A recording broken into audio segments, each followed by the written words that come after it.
Welcome. Today we are going to see something that is really unique and a hidden gem. We are going to a draft horse show. We are going to see some of the largest horses on earth compete in a variety of events. We are Next Act Retirement and Travel. I'm Bob. And I'm Sarah. We are at the 44th Annual Britt Draft Horse Show in Britt, Iowa. It began in 1982 and is held on Labor Day weekend each year. The show features the finest draft horse hitches in the United States and Canada. The breeds of horses at this event are Belgian, Percheron, and Clydesdale.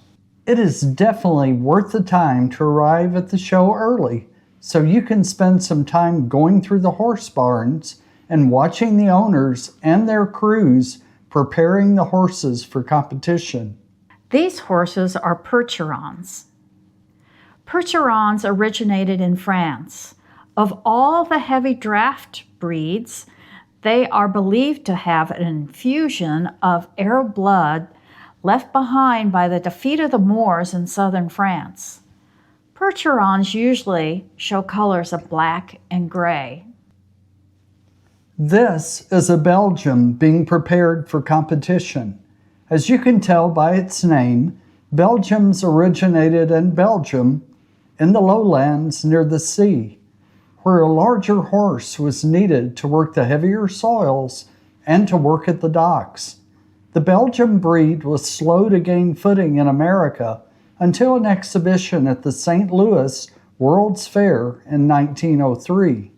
American farmers liked that this horse breed was an easy keeper and a willing worker with an amiable disposition. These horses are Clydesdales. Clydesdales originated in the area near the Clyde River in Scotland. The land was rough and broken there, which required a heavy horse. In addition, the large horses were also needed to meet the demands of coalfield work and for heavy haulage on the streets of Glasgow. We watched for a bit while the crew worked on braiding manes and tails. It was remarkable to watch this father show his son how to braid a mane. By getting in such close contact with the horses, you are quickly impressed with how large they really are. Here I am standing next to a Percheron. The first competition was a ladies' cart class. This involved a cart with a single horse. The horse and cart were very useful to farmers to take produce to market, for the wives to do the shopping, or to make a visit to town or to the neighboring farm. In this competition, the horse should have a good, fast, snappy trot, carry its head up, and look alert. The second event was the men's cart class. The men were now driving the single horse and cart hitches. In addition, in general transportation, carts like these were used on breeding farms to exercise the stallions and were sometimes called stud carts. It may be hard to see on this video, but the human competitors were in costume. The theme for the show was disco in the 70s. You will see shiny and sequin clothing and wigs to emulate the hairstyles of the 70s. We were also treated to continual disco music during the show, including two of Sarah's favorites, a famous ABBA, Dancing Queen, and the Bee Gees, Staying Alive. The next event was the two-horse team hitch. Now we are moving up in horsepower, 2 horses with a wagon. In judging this class, the judge is looking for a team that works well together. They should be closely matched in size, body, and manner of going. They should come as close to working as one horse as possible. The judges are also evaluating the driver's ability to guide and manage the team, whether the handling is smooth and how the driver places the team to show them to their best advantage. While the cart events had the men and women competing separately, for the hitch events, there were both men and women drivers competing head-to-head. Bob and I have no special knowledge of horses or horse competitions, but as we were watching the events, we would try to guess who is doing the best. Sometimes we were right, sometimes we were not.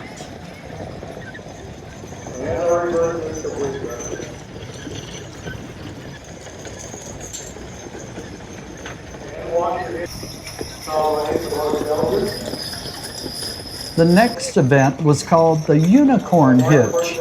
This was a 3-horse configuration with 1 horse in the lead and 2 horses in the second row. Oh, they're only going to do 4 at a time.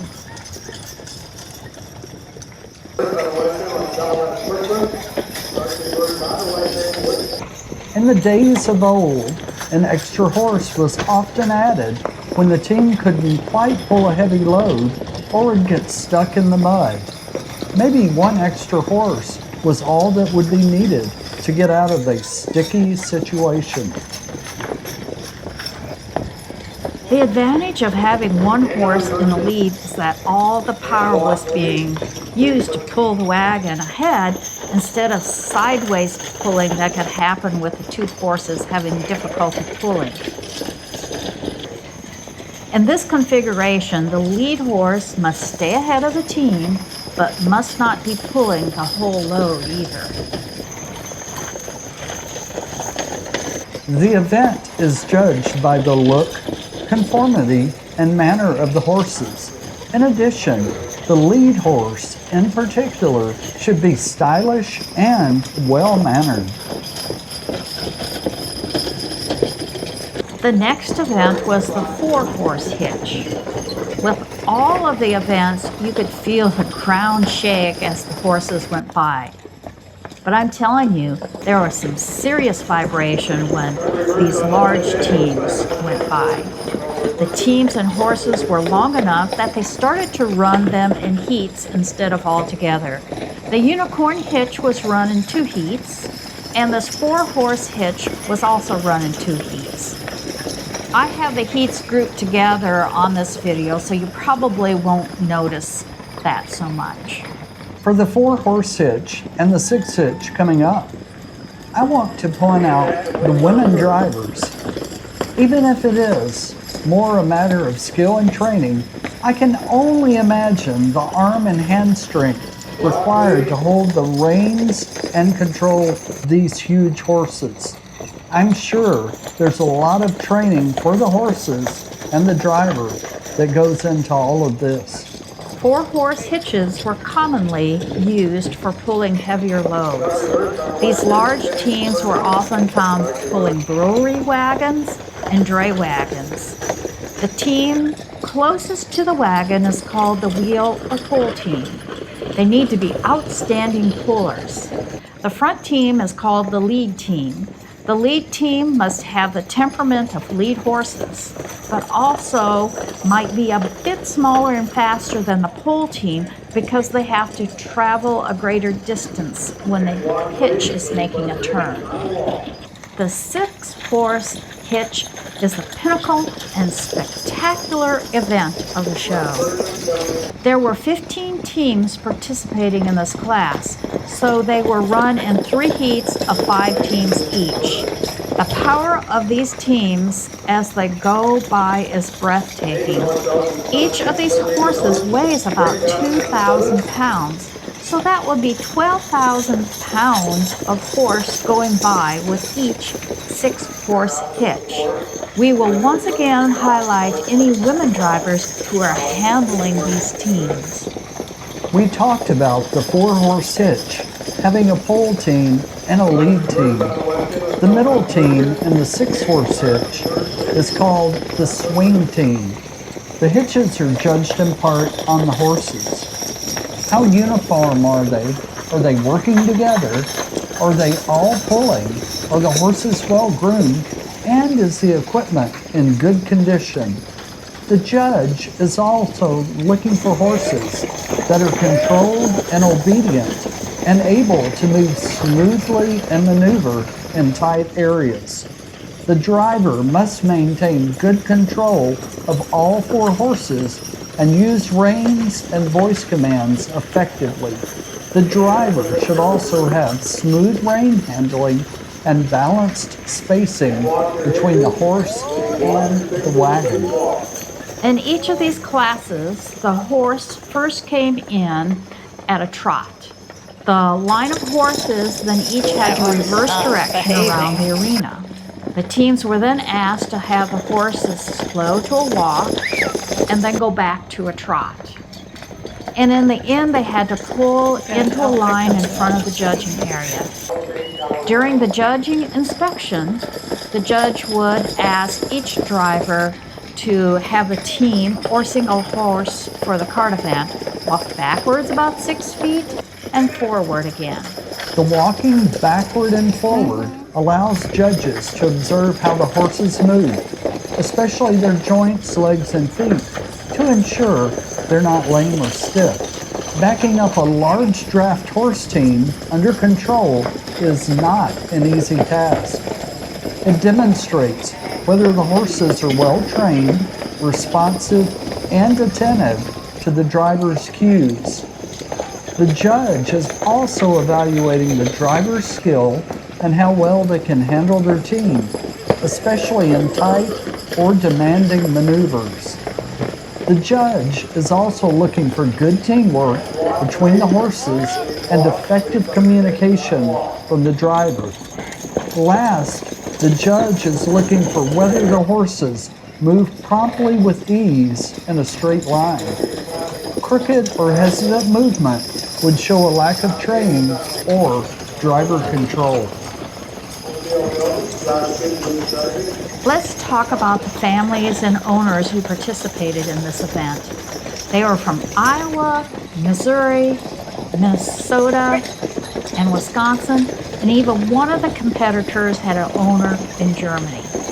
It is hard to imagine the cost and the work that goes into breeding, raising, and training these horses, let alone going to these competitions. These horses are most often moved in full semi-truck trailers, outfitted as horse trailers.